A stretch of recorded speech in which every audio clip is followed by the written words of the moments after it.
ॐ अज्ञानतिमिरन्धस्य ज्ञानञ्जनशलाकया चक्षुरुन्मिलितं येन तस्मै श्रीगुरुवे नमः। श्रीचैतन्यमनोभीष्टं स्थापितं येन भूतले स्वयं रूपा कदा मह्यं ददाति स्वपदान्तिकं।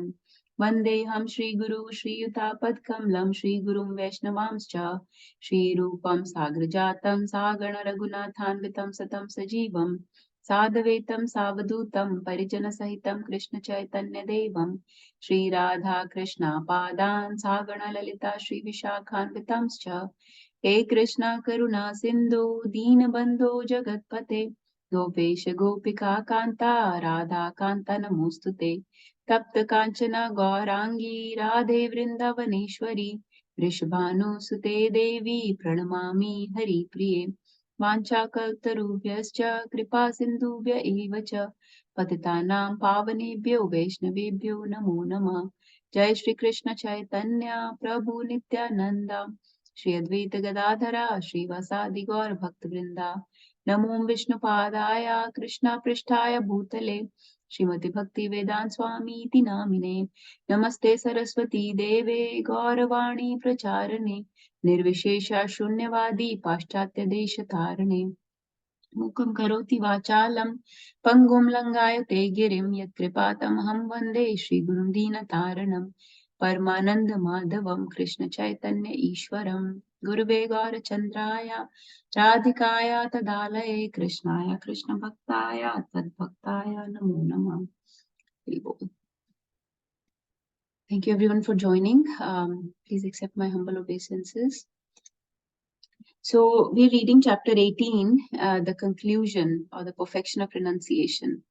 So far, anybody has any realizations or from your reading, you drew some, you churned out some understanding, some realization that you would, reflections that you would like to share with everyone, or from your latest hearing, anything anyone wants to share that will enhance our journey.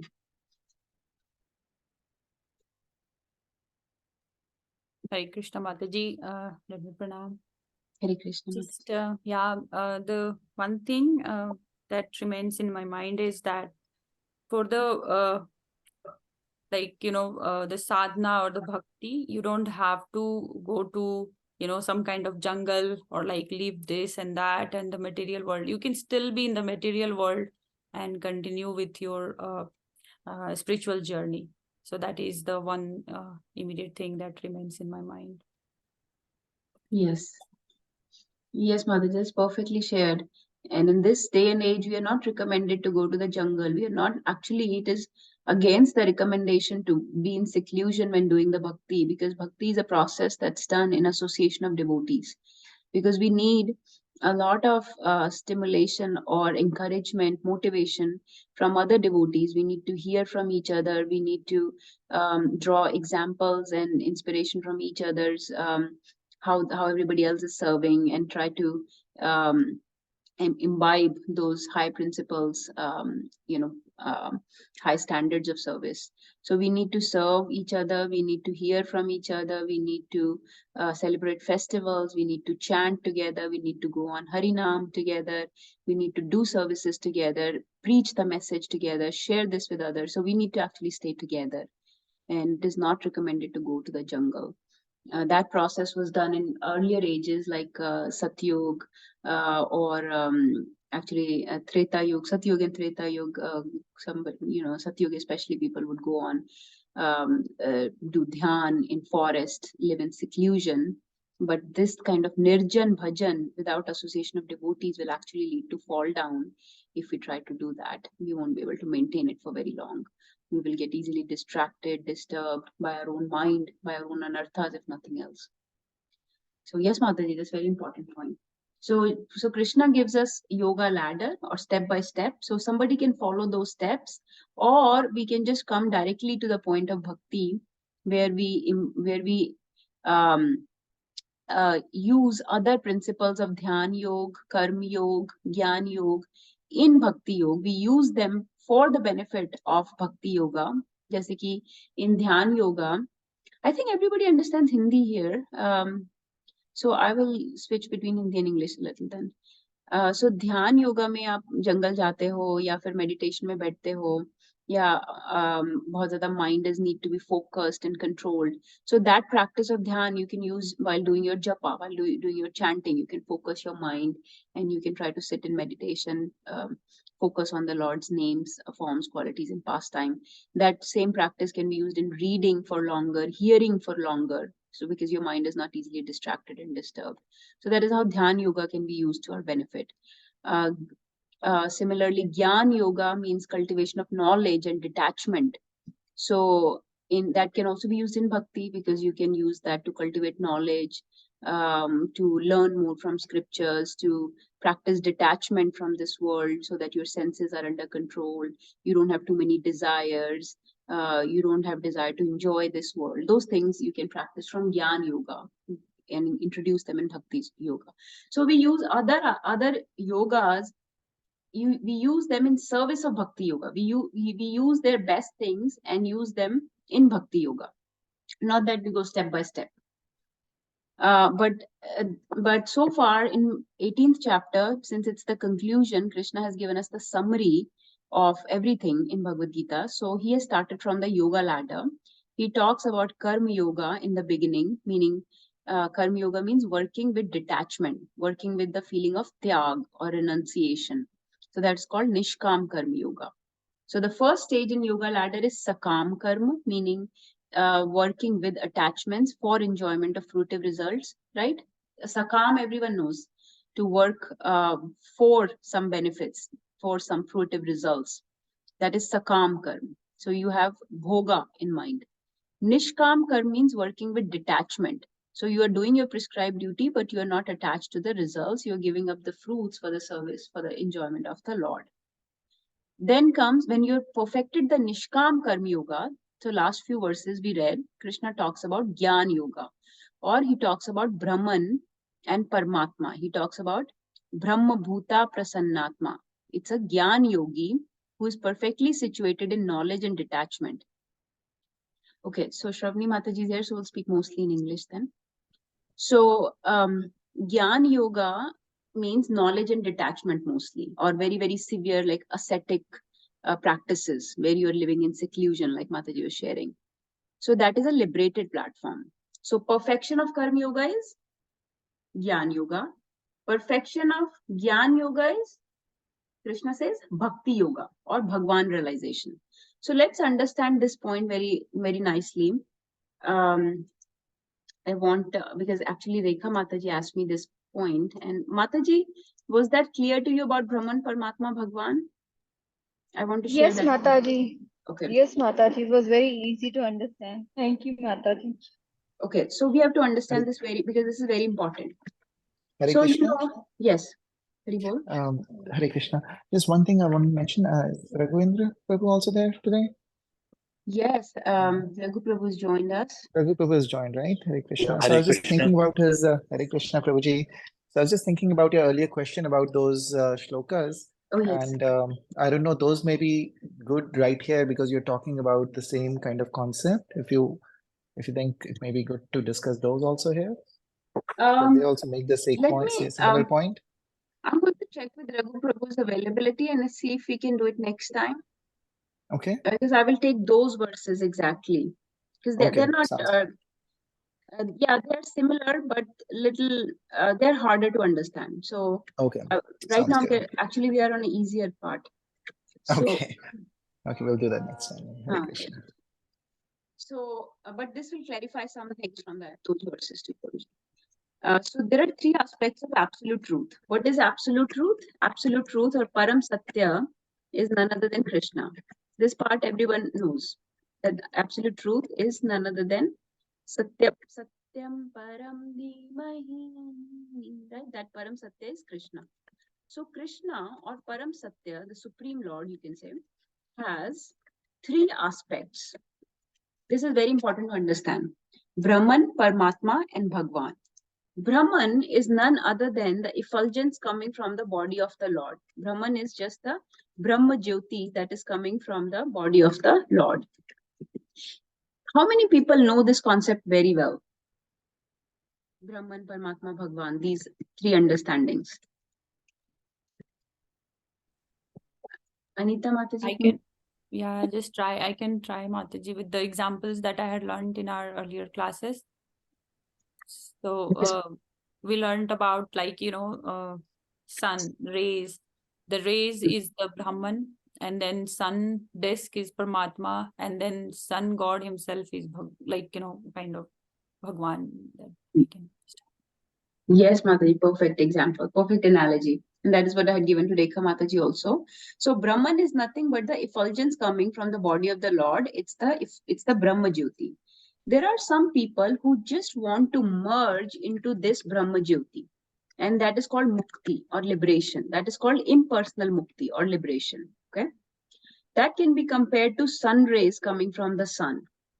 So which means that sun rays is not the complete understanding of the sun. Similarly, effulgence or Brahma Jyoti coming from the body of the Lord is a very incomplete, very partial understanding of the Lord. It is not the complete or full understanding of the Lord. Paramatma is another aspect of the Supreme Lord. Paramatma is that feature of the Lord that is present within our body, that is pervaded everywhere in this world, that is pervaded into the living and non-living entities. So it is pervaded into the living and non-living entities. It is that aspect of Lord that lives with the soul in the body, with the soul. So this is Paramatma. And this Paramatma is an expansion from it is one of the plenary expansions of the Lord. Okay. But there is a person. The Lord is not just the effulgence, not just the impersonal Paramatma, but he is the Bhagwan. Bhagwan means he is a person who lives in his dham, with whom we exchange various services, various emotions. We serve him, we connect to him through various services, we connect to him in various relationships. So with personal form of the Lord, you can have relationships. That is the Bhagwan aspect of the Lord. So in the analogy that Mataji gave about sun, so imagine sun rays that can reach everywhere, just like Brahman or Brahma Jyoti can reach everywhere. So that is the sun rays. The sun disk or the sun planet itself, the planet itself is the you can compare that to the localized aspect of the Lord called Paramatma. But then there is a Surya Bhagwan also. There is a sun god also who presides on that planet, which nobody has access to because he is a person, and that person can only be pleased by his worship. So that is a Bhagwan. So in this way, this is just an analogy to understand. There are many other analogies. For example, an analogy comes of train. So somebody standing on the railway station can hear the train coming. So they can hear the siren of the train from a distance. That siren or that noise of the train that you hear from a distance can be compared to the Brahman, which means it is pervading everywhere. It is going to various parts. People standing outside can hear the train coming. People standing within the railway station can hear the train coming. People standing in a shop can hear the train coming. So the siren or noise is going everywhere. So that can be compared to the Brahman aspect, which is everywhere. So that is the noise of the train. Then you see the train coming. So now you see the train coming only if you're standing on the railway station, you can see the train coming. So that is a localized aspect. That means you have to be more in tune, and then you can perceive the Paramatma aspect. So you can see the train coming. But then there is another aspect of the train, and that is to ride the train. You have to get inside the train and you have to enjoy its various amenities available. There is food being served. You can sleep inside it. You can talk to the people inside. So riding in the train cannot compare to just seeing it or just hearing its noise. So that is compared to the Bhagwan aspect, which is the complete understanding. Because when you are in the train, now you have also seen the train, you have heard the train, and you have now gotten inside the train. So now you have knowledge of all three aspects of the train. Similarly, with Bhagwan also, there are three aspects.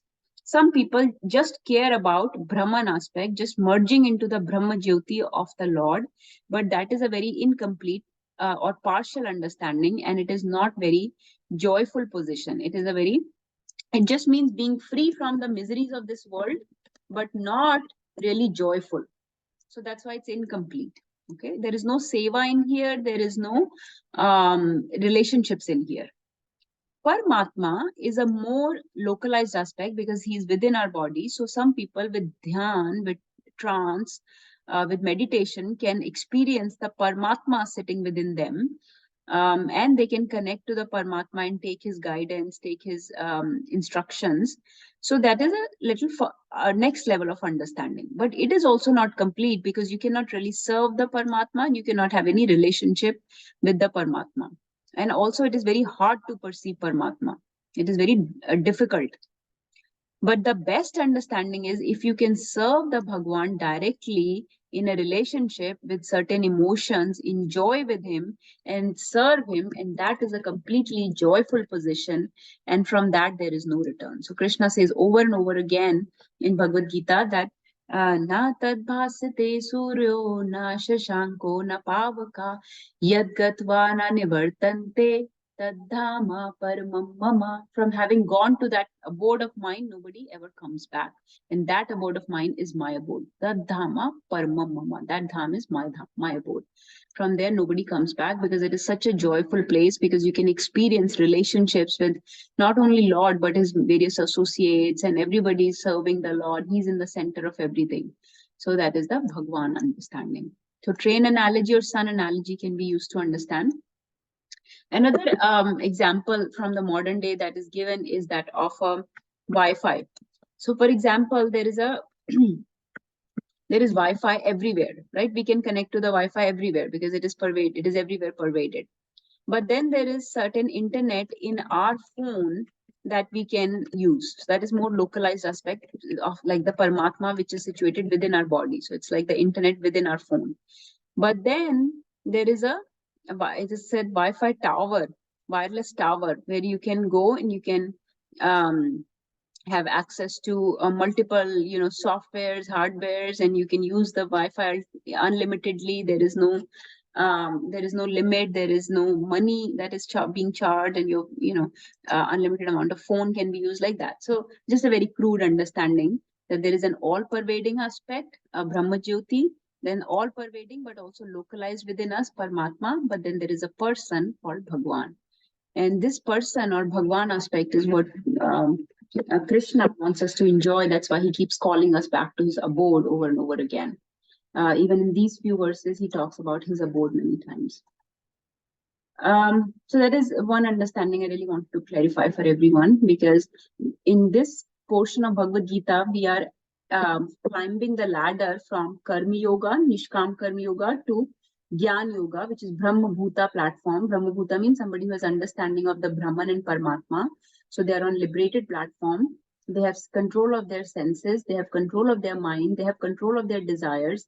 They are free from attachment and aversions. They are very detached. And this person can now understand the Bhagwan. So they already know Paramatma and Brahman. Now they can know the Bhagwan.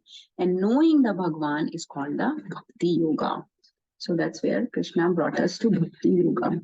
So he said, Brahma Bhuta Prasannatma Na Shochiti Na Kankshati Sama Sarveshu Bhuteshu Mad Bhaktim Labhate Param. So such a person who is on a Brahma Bhuta platform, he has no desires, he does not lament or has anxieties, he treats everybody equally, and that person is eligible to get my Bhakti, Mad Bhaktim Labhate Param, which is the supreme goal, Param goal. So that is where Krishna brought us to Bhakti Yoga, the love of Godhead. So Bhagwan realization is same as Bhakti Yoga. So then we were talking about Bhakti is the supreme goal. To serve, to love Krishna is the supreme goal. So when we chant, we should chant with this in mind, that we are chanting as a call of love to our dearmost beloved. Like you would call your husband, Sunte ho ji, or whatever. Mataji will say her husband's name, right? Prabhuji, Jobi, right? Beloved's name. So similarly, we are calling out to Krishna when we are chanting the name. Harinam is a call of love to Krishna. Similarly, Bhagavad Gita, Srimad Bhagavatam, these are books of divine love. So this is like love letters from the Lord, and by reading them, you're reciprocating with your loved one. So this is books of divine love. And devotional services that we do is the loving service. That's why it's service and love. It's not out of duty. It's not out of fear. It's not out of fulfilling your desires. What's in it for me? It's not me-centered. It's Krishna-centered. So that is a loving service. If I was to ask you, this is a very popular question. If I was to ask you, what is the definition of love? What would you say? What is the definition of love for all of you? We have all experienced some type of love in different situations. Hare Krishna Mataji. For me, care and well-being of the person I love, my child or my spouse or anybody. Perfect. Okay. Taking care of them, right? Yes. Jai Sri Krishna. The definition of love is to be seen and to be heard. To be seen and to be heard by your loved one? Is that what you mean? Yes. Okay. Yes, Prabhu. Who else would like to share? Krishna Mataji. Yes, Mataji. माताजी love का means जिसे हम प्रेम करें उसकी खुशी के लिए उसकी प्रसन्नता के लिए हमेशा काम करना. Very nice. Yeah. So all of you are right. So this is the definition of love, and that's Bhakti Yoga. So when the same love, that term is used for our Supreme Lord, that same love is called Bhakti or Bhakti Yoga or devotional service. So love, the best definition is to please or satisfy the other person, just like you were saying, taking care of the other person, like Raghu Prabhu said, reciprocating with the other person, or Poonam Mataji said. So pleasure and satisfaction of the other person is love. So basically, from becoming me-centered to becoming to keeping that person in center. So in case of Bhakti Yoga, it means keeping Krishna in center. So there is a very beautiful verse in Chaitanya Charitamrita which says, Atmendriya priti vancha tare balikama Krishnendriya priti ichha dhare prema nama. That sometimes Chaitanya Charitamrita verses you can sing in the same meter that we sang today's song. Gauranga bolite habe. Similarly, you can sing Chaitanya Charitamrita verses, some of them.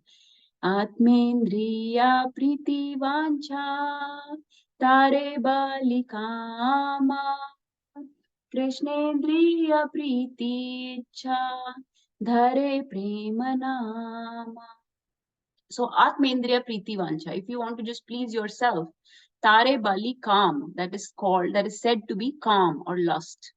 And Krishnendriya priti ichha, but when you're working for pleasing Krishna's senses, then that's called dhare prem nam. So that's called prem. So another example is given. If you so the difference between like and love is given. If you like something, what would you do? You would use it for yourself. For example, there is a flower. You grew a flower.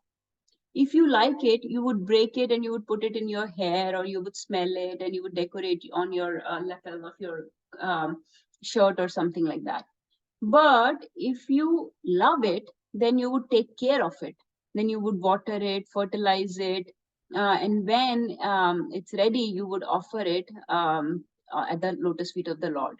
So that is the perfection of life for a flower. So when you love it, you would take care of it. But when you like it, you would use it for your own sense gratification. So that's the difference between liking and loving. For example, some people say, I like to eat fish. So that is a very complete contraindication, because if you like because it's serving your senses. So you like to eat fish because it is serving your stomach and your tongue and your taste. So you like to eat it. But you don't love it, because if you loved it, then you would have let it be in the water. You would have let it live its life and complete its life. So you don't love it, but you like it because you're keeping yourself in the center. So when we keep ourselves in the center, that's called lust, or that's called liking something, that's called vasana.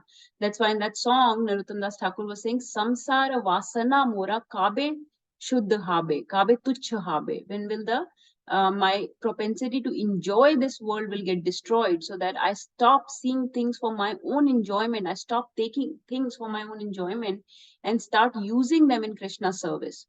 So that is called Bhakti Yoga. When we start using everything for the pleasure and satisfaction of the Supreme, that becomes Bhakti Yoga. So Krishna brought us from Jnana Yoga, Karma Yoga, Jnana Yoga, and then to Bhagwan realization or Bhakti Yoga. So that is divine love. That is the original love which exists in the spiritual world, and the perverted reflection of that world, of that love, is seen in this world and is called lust.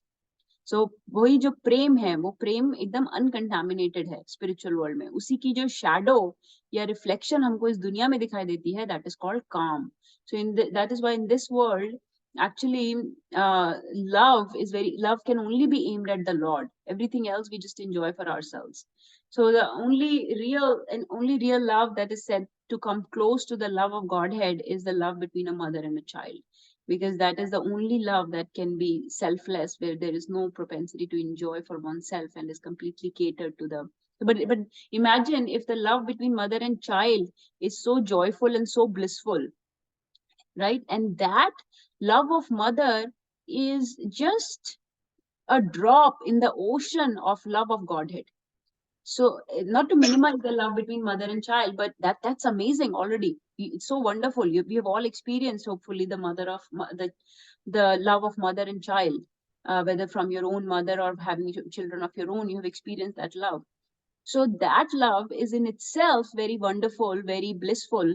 So that love is like a drop in the ocean of the love of Godhead. So imagine how nectarian, how wonderful, how blissful would that love of Godhead would be, which is unlimited, because now you are reciprocating.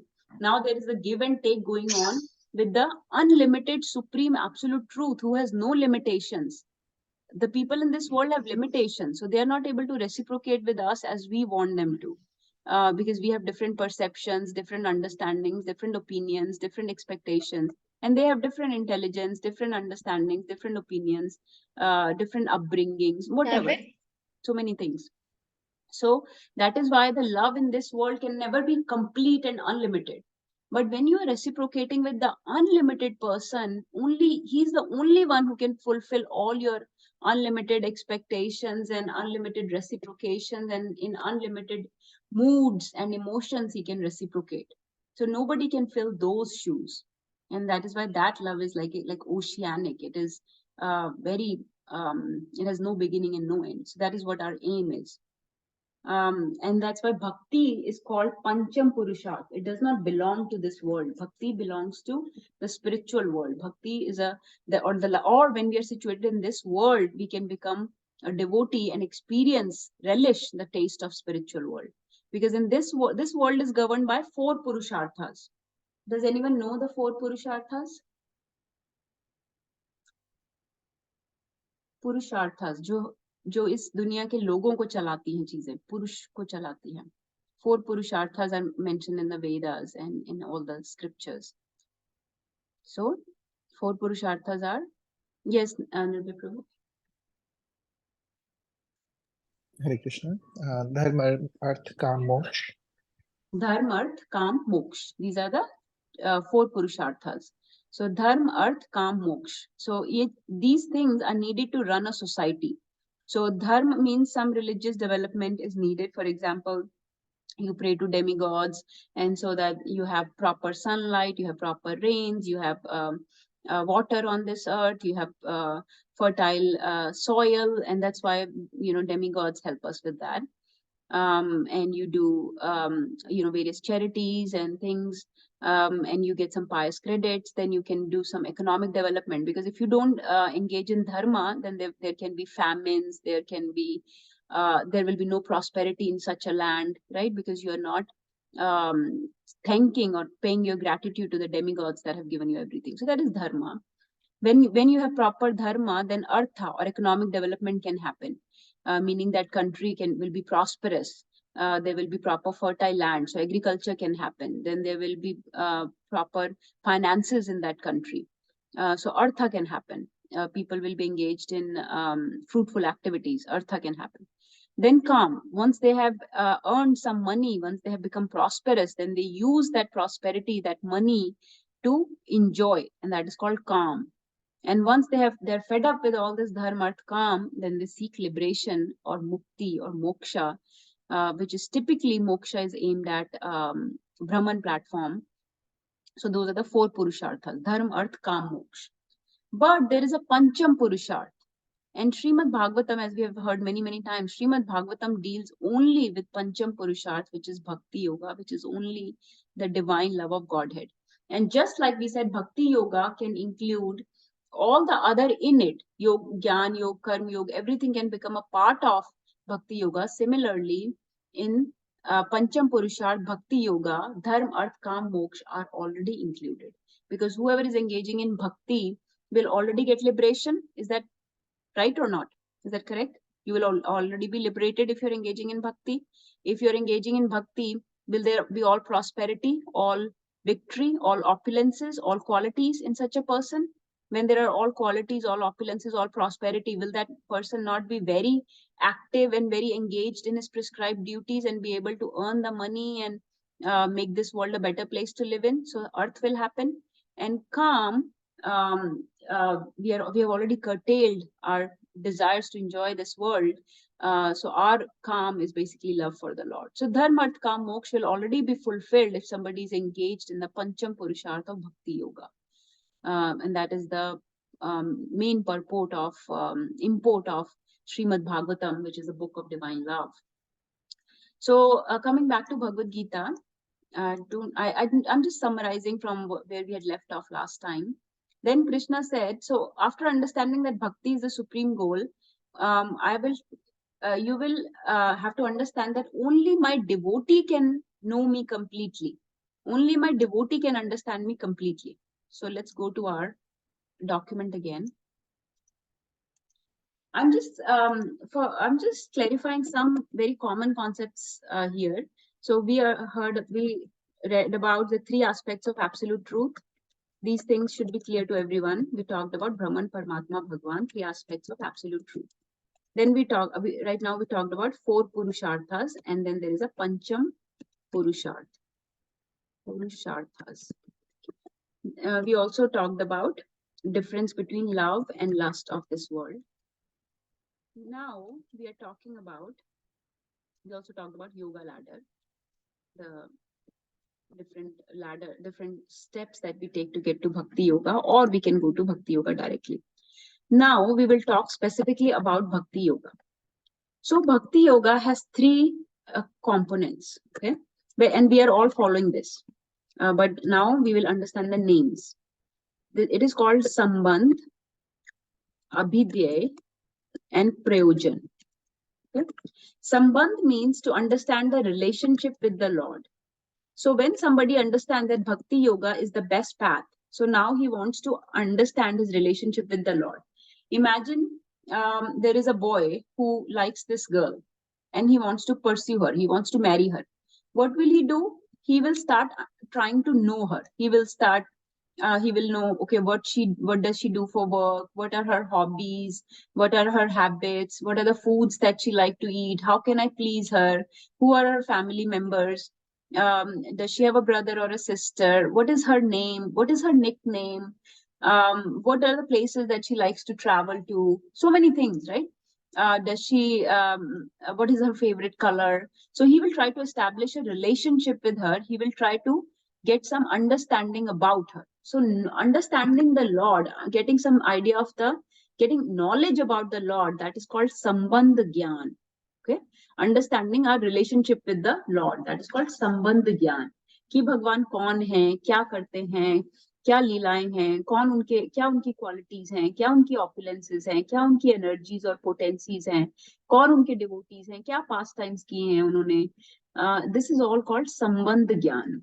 So understanding the Lord and our relationship with the Lord. मेरा क्या भगवान से relationship है, मैं कहाँ से आया हूँ, all this is prelim understanding and called Sambandh Gyan. So Bhakti Yoga में ये process है. पहले आप संबंध करते हो भगवान से.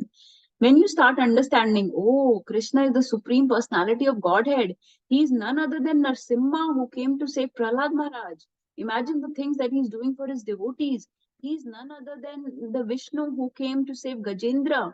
Wow, he's my protector, he's my maintainer, he's the creator, he's the cause of all causes, he's the source of all sources, he's my best friend, he's my well-wisher. When you start understanding this, then you start following a process, and that is called abhidya.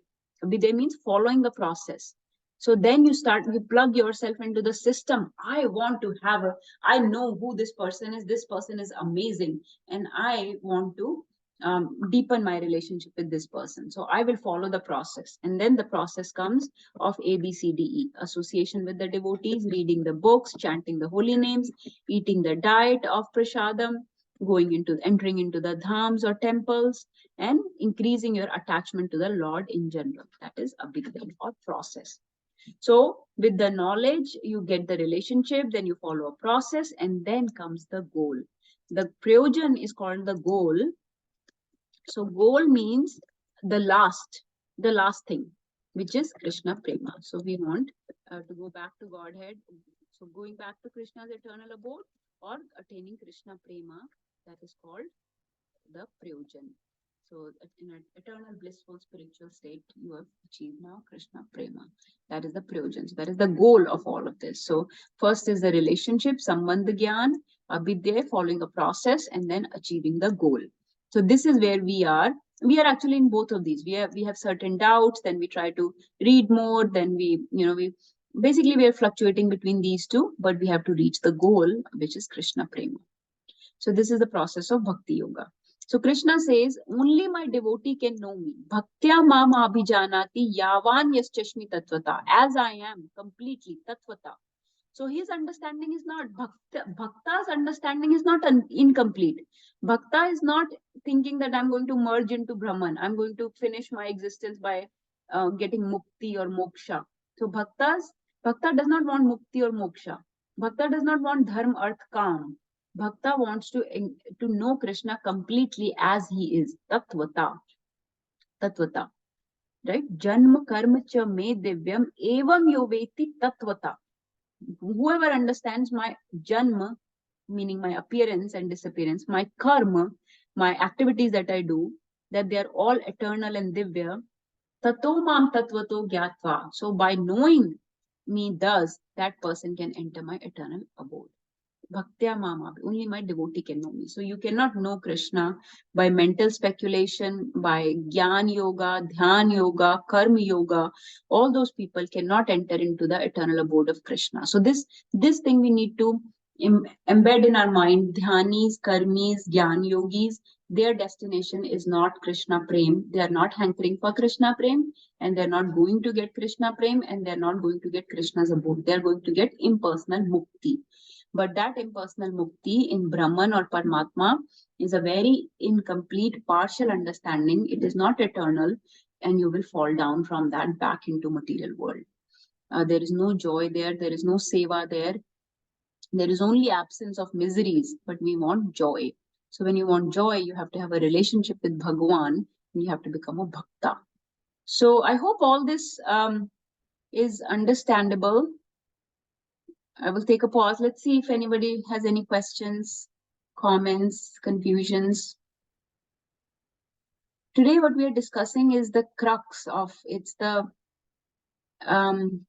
difficult to understand sometimes, but it is the point that Prabhupada also tries to drive at over and over again.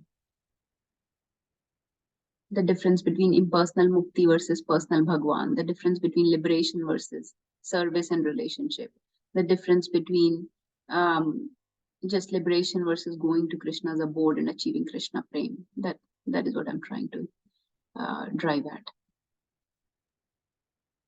Hare Krishna. Yes, Just wanted to share one realization that I just received by hearing somebody, like he's just a doctor. I think I shared small videos with you. He's a neurosurgeon. So the one example he gave, it really, I was able to correlate it. Like he said, we are like a drop of the ocean. जैसे ocean है, मान लीजिए भगवान and हम लोग drop हैं उसका. So when we are outside of the ocean, we don't have any, क्या बोलते हैं उसको, any power or anything. Like, we don't carry anything. But we are part of that ocean. Ocean का जो quality है, जो पानी है, उसमें quality है. Same चीज हमारे अंदर है, लेकिन हम ocean में नहीं है अभी, तो हमारे पास कोई power नहीं है. तो like we are nothing. लेकिन इस चीज को realize नहीं कर पाते हैं लोग कि we are nothing unless and until we meet with the ocean. लेकिन जब वही ड्रॉप जब वापस ओशियन में जाता है, then it becomes that part of the ocean and everything, like we get everything. So that very example really like touched my heart. I was like, yeah, this is really something I can correlate it with. That's all I want to share, Mataji. Thank you. Yes, Mataji. So 2 points out of that. One is thinking yourself to be everything and keeping yourself in center. That comes from false ego. It comes from having accepted this body. And that's one point. So when we say we engage in services of the Lord, depend on the devotees, serve the devotees, then we can destroy that false ego gradually. We can get rid of that false ego. So you can compare that to the ocean of mercy or services, and that is the only way to annihilate the false ego. Now, the second part of what you said about drop going into the ocean. So, Mataji, I just want to be very clear about something here. That analogy is very commonly used by impersonalists to give the example of how a jiva merges back into Brahman. So that analogy, we don't use that very much because we don't want to annihilate our existence. So if you use it in terms of annihilating your false ego into the ocean of mercy of devotees and Lord, then it's fine. But it can be confused because that analogy is very commonly used by Mayavadis. Of an ocean, of a drop merging into the ocean, and that's our goal. Mukti is our goal, in which the drop is going back into the ocean. So we don't use that example because it can be confused with the Mayavadi example that they use. You see what I'm saying? So that's why analogies and all that we use, typically we take from Prabhupada and devotees, because this concept of impersonal versus personal is very tricky and subtle to understand and can be easily confused, where people are trying to annihilate their existence. And Krishna clearly says that you cannot annihilate your existence. You always existed before, now, and after. You will always continue to exist. But Mayavadis use this example of drop in the ocean to kind of say that we can merge into Brahman and become completely joyful. Yes, Nirbhay Prabhu, please share more on that. Very good. Hare Krishna. Yes, thank you, Mataji, Anita Mataji, for your points. And yes, you are, it's just like you are such a nice devotee that you are looking at everything from Bhakti standpoint. So that is very nice. And yes, these statements can be used, if we think about it from a Bhakti standpoint, just like everything, right? We say a devotee is very similar from the outside from a non-devotee. So anything that we are doing, we are eating, we are going to work or anything, can look very similar from the standpoint of the intention. So this example also, the way you are taking it is good. Like from a devotee standpoint, you are thinking that yes, we are eternal beings, we are the soul, we are not this body, and we need to realize our eternal existence as a soul, as an individual soul. And once we connect to Krishna, we can develop our original, we can go back to Godhead, get our original form and things like that. So that's from a devotional standpoint. But Nārangi Devi is very right that we need to be careful because not everybody will be able to understand it from that ways. Some people like Mayavadis or those who say Aham Brahmasmi, though those also use similar examples and they may confuse it. Aham Brahmasmi, people use it as that I am a drop of the ocean, but I can become the ocean when I'm with the ocean, right? So that they are saying that, I have the same power as the ocean. So once I realize that form, I can become the ocean or I can become God. So we need to be very careful with that is not the understanding we have to take away from these examples. I know you understand this, but just to make it clear so that everyone is on the same page and has clear understanding of this, that we don't want to become Krishna, we cannot become Krishna, we are separate entities from Krishna. And you also use that same example actually, that we are same in quality as Krishna in terms of the drop of the ocean being of the same quality, chemical structure as the ocean water, right? So we are like the drop of the ocean, but it's not that we are not as vast as the ocean. So we are infinitesimal part and parcel of Krishna, and Krishna is the whole and the supreme. And we can never become Krishna. We are like the sparks and the fire, right? We are like small, we have some heat, but the fire has the whole heat and everything. So we have the same quality, but not in the same quantity, and we can never have that same quantity, but our quality is the same, right, Krishna? Yes, thank you, Prabhuji. Thank you, Mataji. It was my understanding was mostly related to the false ego, letting go of the false ego. That is how I took that example. That one day I have to get rid of all the false egos that I have. So yes, Mataji. In that context, that example is nice. Just so you understand, because you're also a preacher, you're talking to people, so that example, how it is distorted into that understanding. You should know that. Let's read a couple of verses because we have not read today actually. So last time Krishna basically told us that in verse 58 is where we've stopped. Krishna told us, I'll just show you on the screen here. He said, if you become conscious of me, so he's talking about Krishna consciousness directly, mat chitta sarva durgani mat prasadat tarishyasi. This is a very important verse. If you mat chitta means if you become conscious of me, you will pass over all these obstacles of conditioned life, like false ego and all this. Mat prasadat karishyasi, and you will get my mercy, my favor, my special grace by which you will tar jaoge, by which you will cross over this ocean. But if you take shelter of ahankar or false ego, and you do not work in such consciousness, then he warns us that you do not listen to me, you don't hear me, na shroshyasi, you don't hear to me, vinangshasi, then you will fall down, you will be lost. So if you respond to your ahankar, keeping yourself in the center, then you will be lost. So next two verses are actually in line with the same. So let's do these two together. 18.59 and 60 we'll do together. Yad ahankaram ashritya, yad ahankaram ashritya, nayo tasya iti manyase, nayo tasya iti manyase, मिथ्येषा व्यवसायस्ते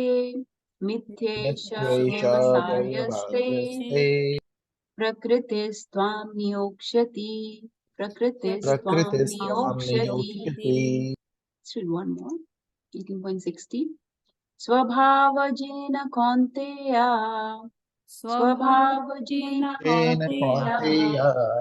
निबद्धा स्वेन कर्मणा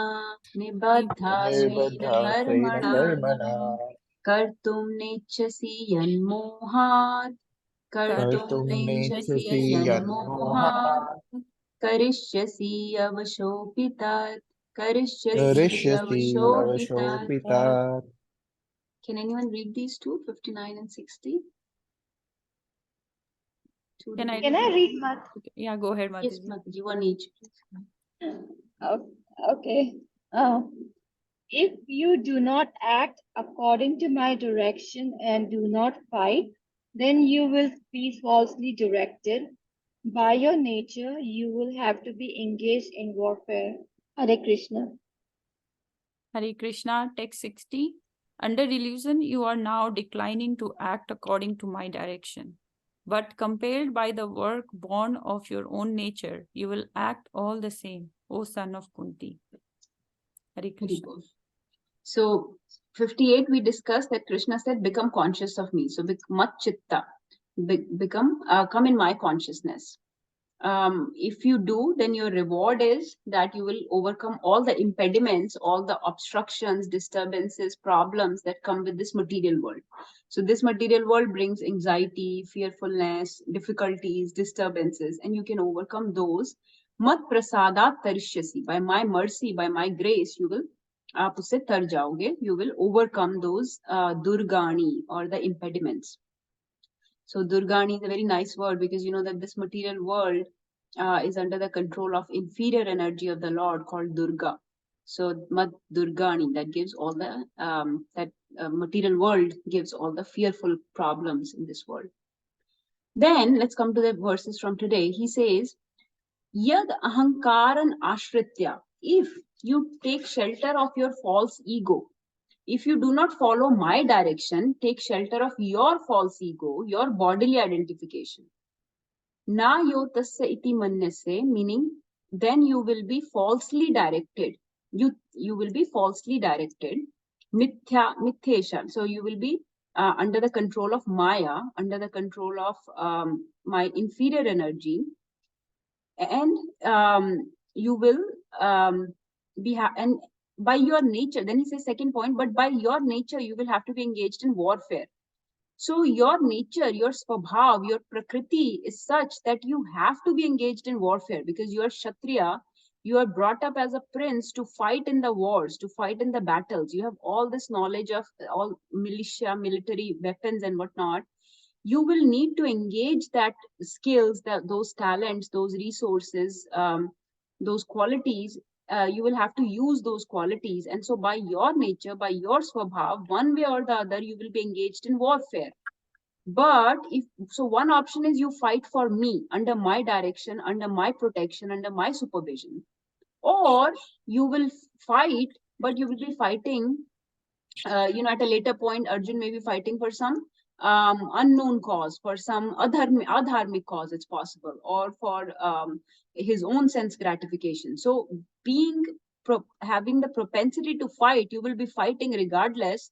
One option is to fight for me, do services for me, depend on me, and under my shelter do this service of fighting this battle. Or by your swabhav, and in the control of Maya, you can fight, but you will be falsely directed. So this is a very, very important verse for us as devotees, because we have two choices. Krishna is giving us two choices here. One is to come under the control of Krishna and his devotees, or to place yourself under Maya's guidance. Maya's guidance basically means to be controlled by your body, to be controlled by the three modes of material nature, to be controlled by the people around you that have limited knowledge and limited understanding, limited intelligence. So you can either depend on those, or you can depend on the Lord and his representatives. So if you put yourself under the care, shelter, dependence on the Lord, you follow his instructions, what happens? You get eternal benefits, right? You can please the Lord. You will get all kind of spiritual credits, and you will become free from the bondage. It's a karma. It will become a karma. It will not bind you. That kind of karma, that kind of action will become a karma. It will be Krishna centered. It will be a service to Krishna and his devotees. It will bring you and the other people that are engaged in that service eternal benefit, and it will please Krishna. धर्मान तो साक्षात भगवत प्रणीतम. धर्म वो होता है जो भगवान को प्लीज करता है. धर्मान तो साक्षात भगवत प्रणीतम. लेकिन अगर आप मेरी इंस्ट्रक्शंस फॉलो नहीं करते, you decide to defy my instructions or my representatives' instructions, if you decide to follow your own will, or the will of people of small intelligence around you, or the just give to the whims of this body and sense gratification, whims of your mind, so then what will happen? That is a very problematic path that will bring a lot of difficulties and disturbances. That is a very kubuddhi. That is a very short-term intelligence. It's a very it's kubuddhi, because it will bring only some short-term gains but long-term destruction. And it is a very me-centered approach, keeping yourself, your body, your senses, your mind, your people in center. But in the long run, you will be hurting many people. So the example that comes to mind here is that of Mother Kekai. Actually, that is the example I was thinking of. You have two options. One is to place yourself under the guidance of Lord, and the other is to place yourself under the guidance of Maya, or the people of small intelligence around you. So when you place yourself under the guidance of, you try to fulfill the expectations of small short-term intelligence, Kubuddhi, like Kekai was fulfilling the expectations of mantra and her own sense gratification, then what happens? You will be on the path of adharma. Then the Lord will go away from you. You will not please him. And moreover, you will break the hearts of so many people around you. She broke the heart of Bharat Maharaj, of Bharat. Of her own son. She broke the heart of Dashrath Maharaj. She broke the heart of Lord Ram, Mother Sita, Lakshman. She broke the heart of Lord Ram's mother, like that. So many people were disappointed. So many people will get disappointed and will lose actually in the long run if you give into the whims of this world and put yourself under the care of Maya. So you will be falsely directed. So another example comes of Karna. Karna also, Krishna had very clearly told him before the war that you can join the war with Pandavas. You are actually their eldest brother. You are older than Yudhishthir. You are the son of Kunti Maharani. And all the Pandavas will serve you and they will gladly give you the kingdom and you can become the righteous king instead of following Duryodhan. But Karna was so much just engaged, involved in his own limited intelligence, limited opinion, limited perception that this person has shown me some amount of friendship in this lifetime. So I am completely under the shelter of Duryodhan. क्यों? क्योंकि उसने मुझे थोड़े समय के लिए कुछ मित्रता दिखाई है. मुझे किसी और ने मित्रता नहीं दिखाई, मुझे उसने मित्रता दिखाई है, इसलिए I'm allegiant to him. But look at where you are putting your allegiance. You are falsely directed. So you have to engage your nature of fighting somewhere. Why not engage that propensity, that talent, that quality, that skill you have in service of Krishna instead of going against Krishna? So, it is very important that we do not neglect the order of Lord and his representatives. We completely depend on them. Why? Because Krishna ho gaye, Guru ho gaye, they know what is best for us. They're not thinking from a short-term perspective. They're thinking of the long-term benefit. This is not only going to benefit you, but the services that you're doing will also benefit and engage so many other people that are engaged in those services. So Krishna is the supreme knower. He knows your past, present, and future. He will tell you what is best for you and best for everyone. So when you make a decision, this is important for us when we make a decision, that we don't just keep ourselves, our personal opinions, our personal short-term thinking, small intelligence in the center, just our small mind in the center, and expectations of the less intelligent people in the center, but actually understand what is Krishna's direction is and keep that in center. What would my guru want me to do? What would my seniors or superiors want me to do in that particular situation? Keep their opinion, keep their mindset, their intelligence in center. And then, so Guru Sadhu Shastra. So govern your life according to, make your choices, make your decisions according to Guru Sadhu Shastra. And then your life will be successful. You make correct decisions by following Krishna's orders. And Krishna also many times tells Arjuna in Bhagavad Gita that if you follow my instructions, you will become glorious. Your actions will become seva, will become akarma. They will liberate you. They will free you from bondage. They will bring eternal spiritual benefit. So, yes, Anita Mataji, you want to share something? Yes, Mataji. Basically, I have a question. So in this verse, Krishna is directing Arjun to fight, right? Mm-hmm. To fight against his family members. In the example that you gave about Lord Ram and Kekai, so he just followed the instruction instead of resisting or trying to make her understand, even though kind of it was not right. Like she was acting based out of the bad association. It was not her original intention. So, okay, understandable. That is part of the Leela that Lord just followed. In today's world, Mataji, let me answer that first. Can I answer that? Yeah. Pehले itna. So first of all, so you're comparing the two situations. So let's compare them. So Mataji, in situation of Mother Kekai, there are many differences here compared to Arjuna and Yudhishthir Maharaj's situation. First of all, Yudhishthir Maharaj and all tolerated many aggressions from Duryodhan, considering them their family member. They gave many leeways to them before they finally resorted to war. When they clearly understood that these people are on the path of adharma and they will only bring destruction to the kingdom and will not help in any spiritual advancement of the people in general, their rule cannot be allowed in future. So their rule should not happen. So then they finally called for a war, right? Even then they sent Krishna as a doot, as a messenger to have some negotiations and things. So they tolerated many aggressions. So there was a lot of tolerance, forgiveness, and patience going on the part of Pandavas and Krishna also. We understand that, is that right?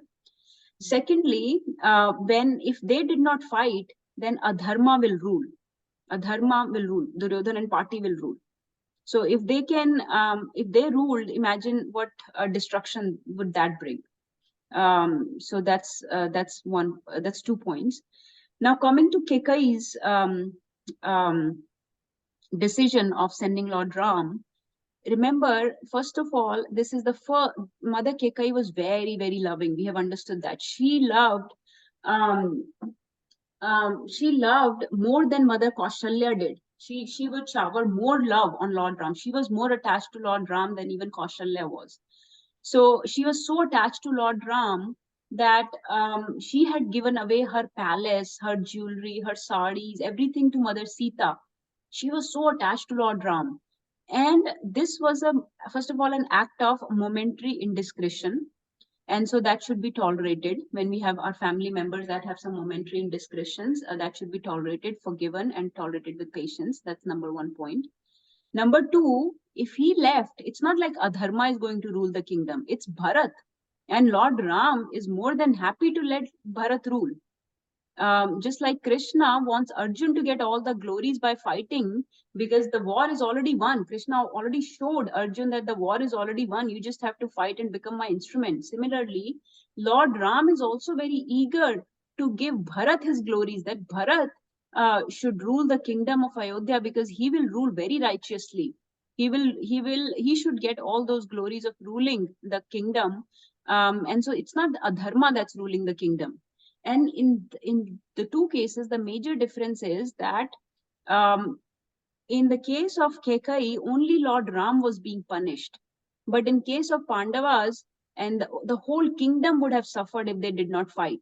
In this case, only Lord Ram had to go to Vanvas. The other 2 joined, that's okay, but only Lord Ram could have put himself in center and said, no, I will fight because this is my fight. No, he realized that, okay, so what, Bharat will rule, fine.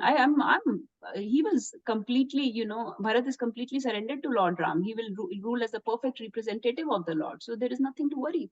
So should we act like Lord Ram and keep the interest of everyone in center, or become me-centered and fight with our loved ones? In that case, it's the opposite point. So Lord Ram did not put his own interest, his own personal interest in center, and looked at the interest of people at large, that this is not worth fighting for. I'm very happy to obey my parents' order. She's my mother who has unconditionally loved me so far, and this is one thing that she wants from me. Why can't I give her this one thing? And she just wants it for Bharat, and I'm happy to give anything to Bharat.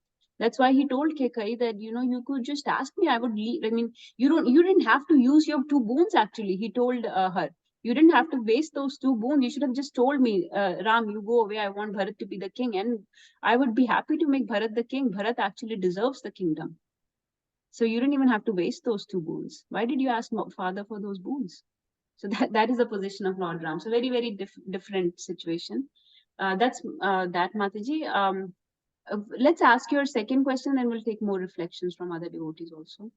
Yeah, thank you so much, Mataji, first of all, for clarifying this. I was just thinking limited just with one particular situation, that, okay, one time Lord asked Arjun to fight, another time he just took everything on him and all. But yeah, thank you so much for clarifying. My question again was in the today's world, like if we don't speak against, like let's take an example like people like Kekai, those who are like not reasonable, and like, how much we should tolerate. But I think again you answered in the example that you gave, like, and especially my main focus was about the own people, the family. Maybe the outsider we are okay to fight, and like, it's easier, but when it comes to your own loved ones, that is where it is kind of struggle. But then yeah, you answered, we have to see, like, like how many times we have tolerated, and those kind of things. So yes, Mataji, you have to see what everybody's contribution has been in your life. So if they have if they are doing a lot of services, if they are contributing to everyone, not just your life, but in general, if they're great, if they're wonderful people, loving people, and there are just these momentary indiscretions here and there, we should let those go. That's number one point. Just like Lord Ram let it go, doesn't matter, right? And in the end, the dharma is being upheld. Regardless. So that's another point with Lord Ram, dharma is being upheld. So if in your situations, if dharma is being upheld, and what are the contributions of those people? How are they, can I just let some things go? Because in the end, it will be good for, so it is said very, very famously that you should not fight, kya bolte hain? You can win a battle, but lose the war. So we should not be so short term in just winning the battle. You should let some battles be, you should lose some battles. It's okay to lose some battles, because in the long run, you will win the war.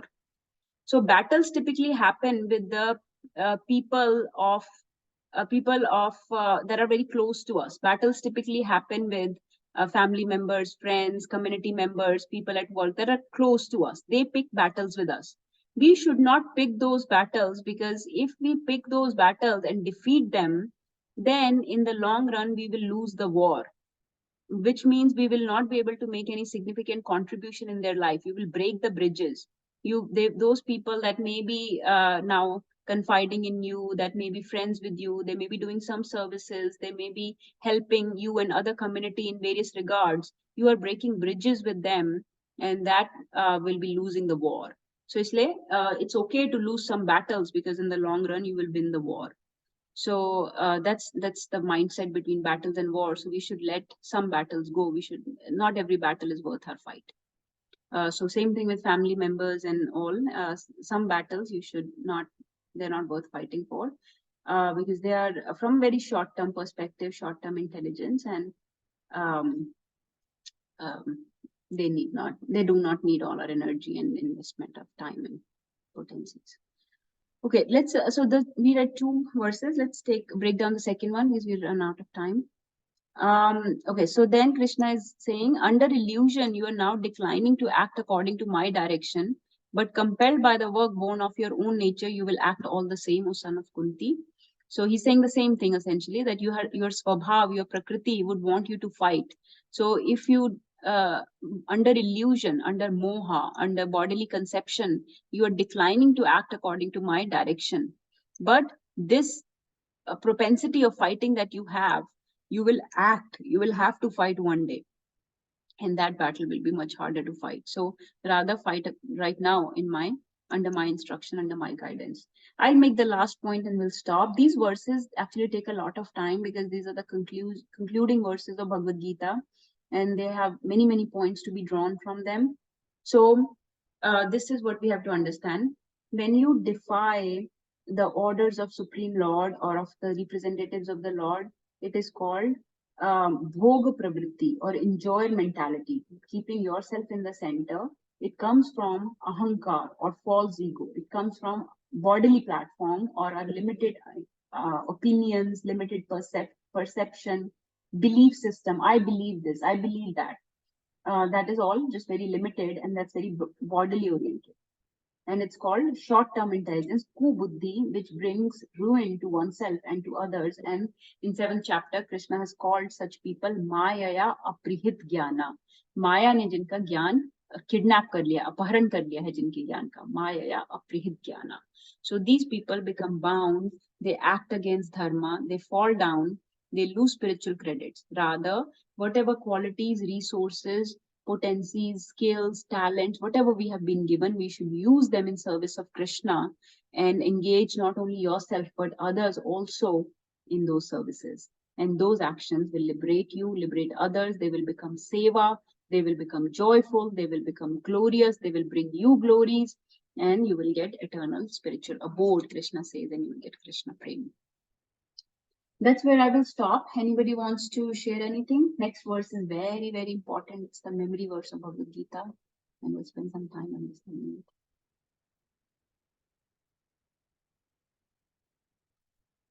Naga Chandra Prabhu, Raghu Prabhu, and Chandra Prabhu, thank you for attending with us today. I'm very glad to have you. Jai Sri Krishna.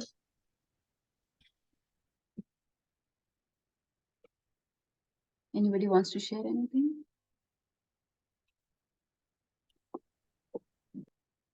Prabhuji, you want to share something? Or Anita Mataji, Naga Chandra Prabhu, Rekha Mataji, Abhishek Prabhu, Mom, Mama, you want to share anything? Okay, then we'll stop for today. Thank you everyone for joining. Very, very grateful to each and every one of you. We'll continue from next time. Next verse is very important. Prabhuji, will you be able to attend next time, Raghu Prabhu? No, next week I will be out of state. One day I'll text you. One day when you're available, we'll do those 4-5 verses from 12. Okay, thank you everyone for joining. Okay, thank you so much. Yes, Prabhuji. Vancha kaltarubhyascha kripa sindhubhya eva cha patitanam pavanebhyo vaishnavebhyo namo namah Gurve Gaurachandraya Radhikaya Tadalaya Krishnaya Krishna Bhaktaya Tadbhaktaya namo namah. Jagat Guru Srila Prabhupada ki jai. Granth Srimad Bhagavad Gita ki jai. All glories to the assembled devotees. Hare Krishna. All glories, all glories, all glories to Guru and Gauranga. Hare Krishna. Hari Bol.